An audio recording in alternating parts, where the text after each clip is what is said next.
Hey everybody, this is a sample presentation. This is a presentation I gave a year ago at the graduation event of Co-Starters. So you're gonna get a guide to use that'll have all the different pieces of this presentation. It'll talk about what's the mission of your business, what's the problem that you're solving for your customer, who is your customer, tell us more about them, alternatives, the solution to their problem that you're providing, what are the benefits if they choose to use your product or your comedy club / talent agency or whatever it is that you are providing, your skincare product or whatever it is. And then what are advantages, what's the message that you're sharing, and how are you gonna get this out to people? How are you gonna market and distribute your product? So I'll run you through all of this for the building that we're sitting in right now. This is the presentation that I gave as I was a participant last year.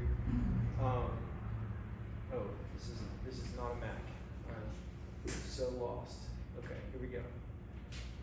So this will actually be the presentation. Here we go. Hey everybody, my name is Seth Harkins. I'm the director for the J.g.baller Development Corporation. I'll give you a little background on the organization, and then we're going to jump into our pitch tonight of the Rogers Store building. So, in 2019, our organization was able to buy the property next door to this building in the tax auction. So it's an abandoned house. The tax had been paid on it in 8 or 10 years, and then the following year, we were able to purchase this building from the owner, who you'll see in just a second. And then about a year later, a lot across the street, just a big half-acre lot on the other side of Alsea Road, came up for sale through the tax auction. We were able to purchase that. And then all this time, we had been in touch with the owner of this house, also across the street, vacant house, fire damage, really big mess. And we were able to purchase that just a few months ago. So we've been trying to slowly grow this out over time, with this building kind of being the focal point of these different investments that we want to make in the neighborhood.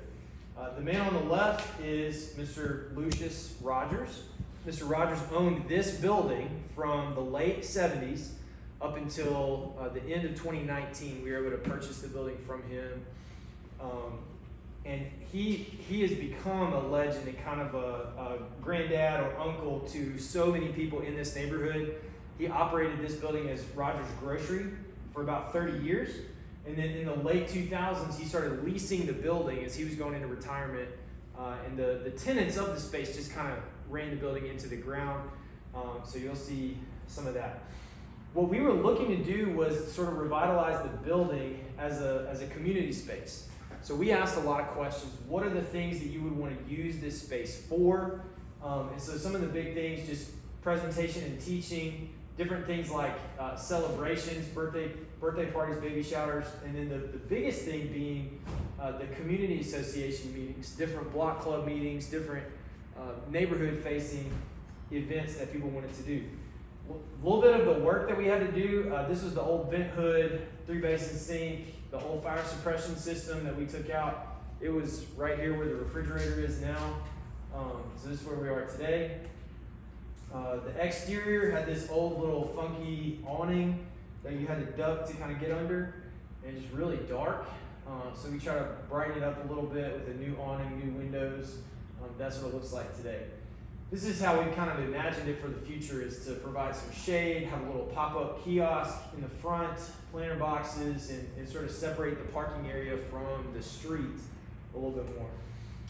So the mission of this space, as we talk about this as a meeting space in the community, is a neighborhood venue where J.g.baller stakeholders can meet, network, and celebrate.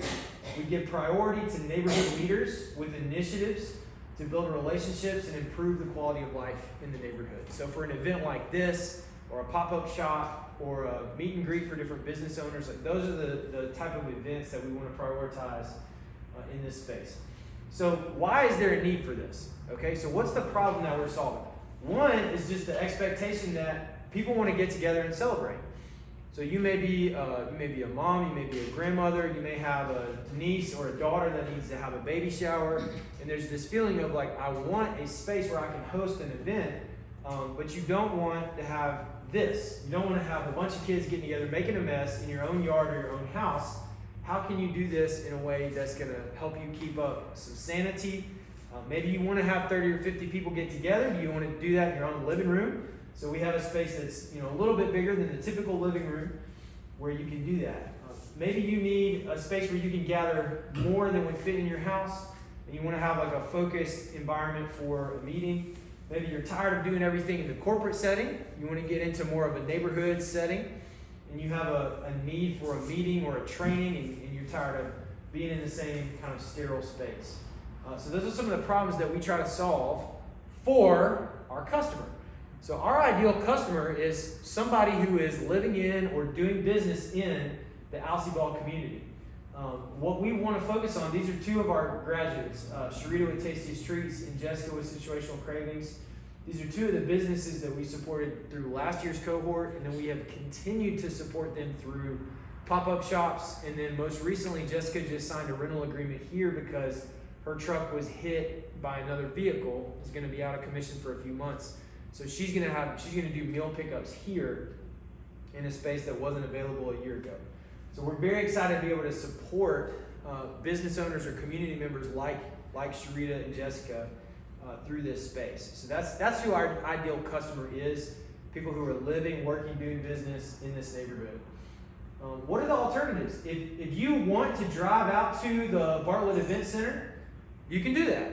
But if you're looking for something in this neighborhood, there really isn't another option. If you want to just stay home and do nothing, you can do that. That's fine.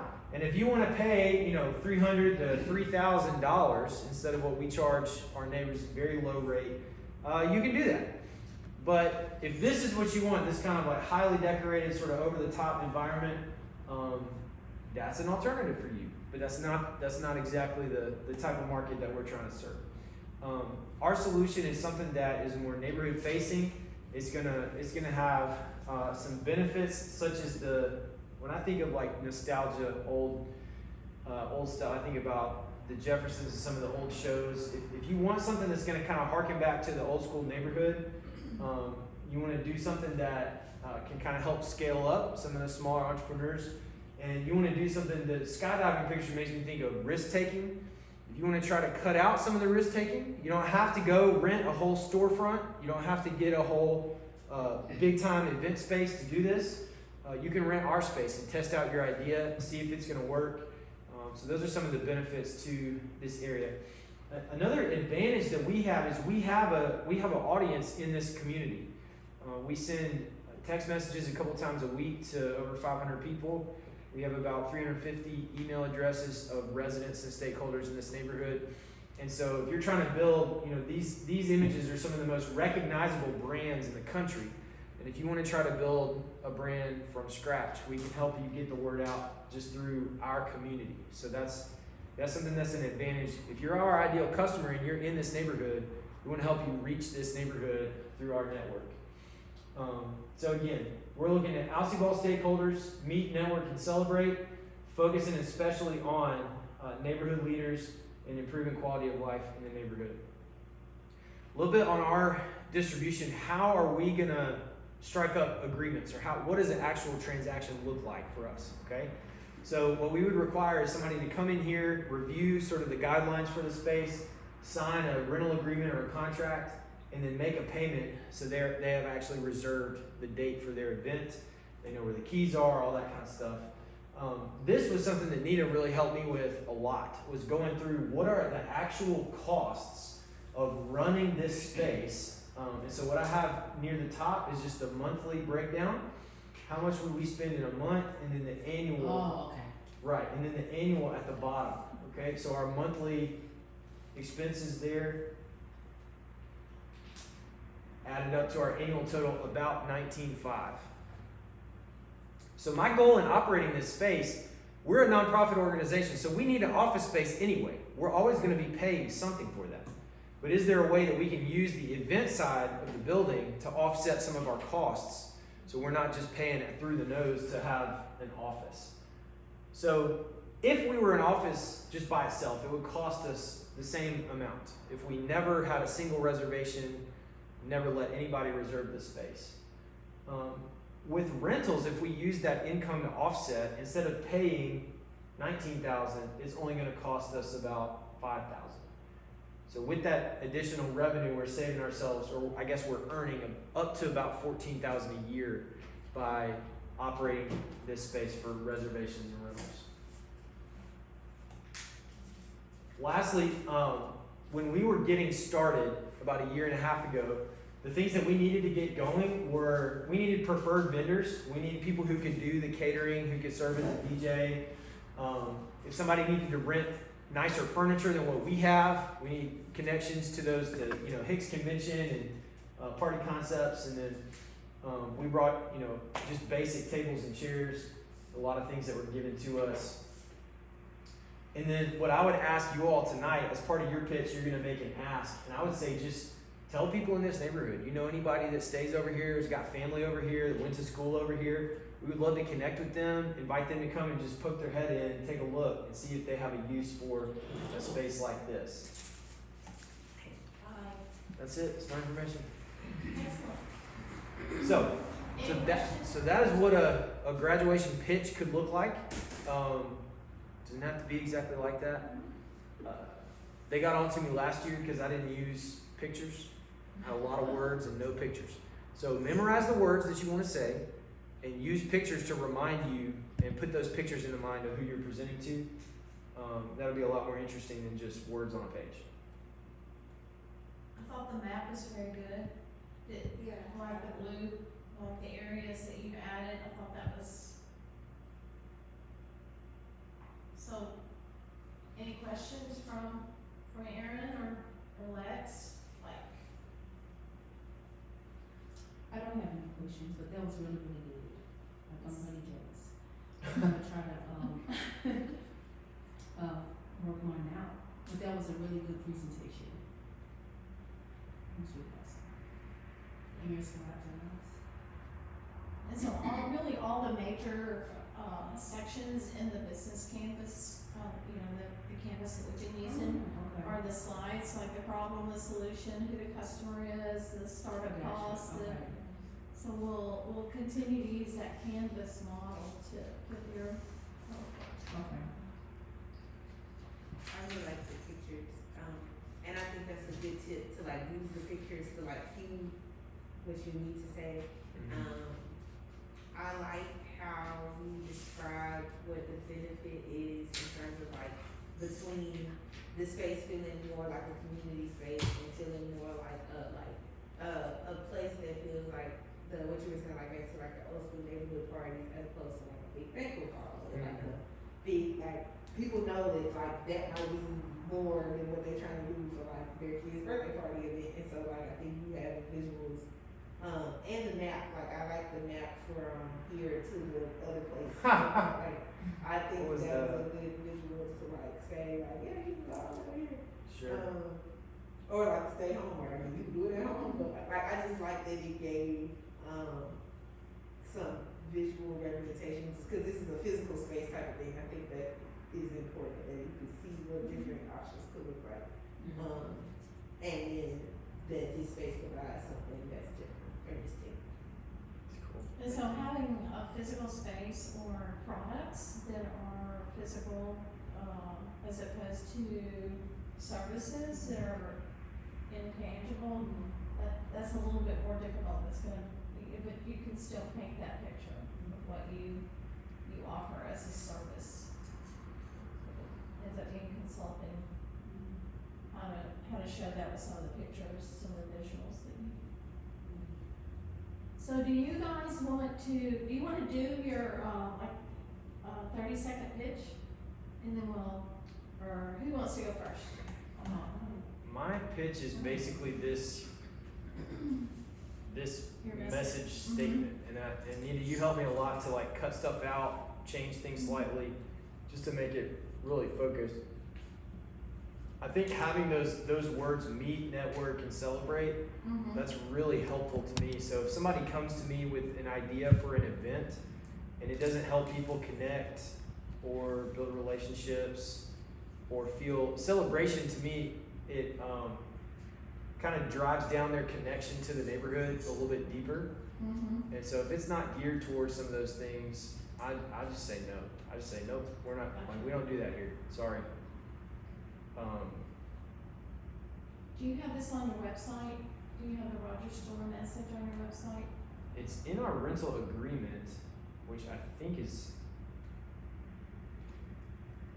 I was just curious, cause Christine and I were looking at your website and your, like, the activities that Aussie Ball, like, what your mission is, like, it wasn't, I don't think it was specifically about Rogers Store. It was Yeah, the here it is. mission of Aussie Ball CDC, so. And like, the question was, you know, what exactly does Aussie Ball CDC do? And so tying that into the Rogers Store, I think meet and network and celebrate is I think that would be a great helpful. description Yeah. for the store. So our programs, we're in the process now of changing. If you take these 3 areas that we work in: financial empowerment, Yeah. community organizing, neighborhood revitalization. That's like almost 30 syllables that have to come out of your mouth. Right. It's really tough to say all that. So Yeah, connect, train, restore. That's okay, 5 syllables. It's a lot easier. Connect, Uh-huh. train, restore. okay. So we're in the process of updating the language on this Okay. and trying to make it a little easier to kind of wrap your mind around. So but those are the things that we have been doing. Connect. Excellent, and I think what everybody needs to, particularly, I mean, as a business owner or somebody, starting or running a business, is that things are always gonna change, and you're always gonna be enhancing your message and, you know, adding to, like your website, a website is a good place to send people to connect with them where they can put their email in, and then you can follow up with them, or contact you by phone, or however you want them to respond to you, but the website is a great place to build credibility and know that it's an ever-changing, ever-evolving tool, to bring more customers in and to take care of your customers. Excellent, thank you for Okay. sharing that. Sure. So, Aaron, you ready for your pitch? I don't know.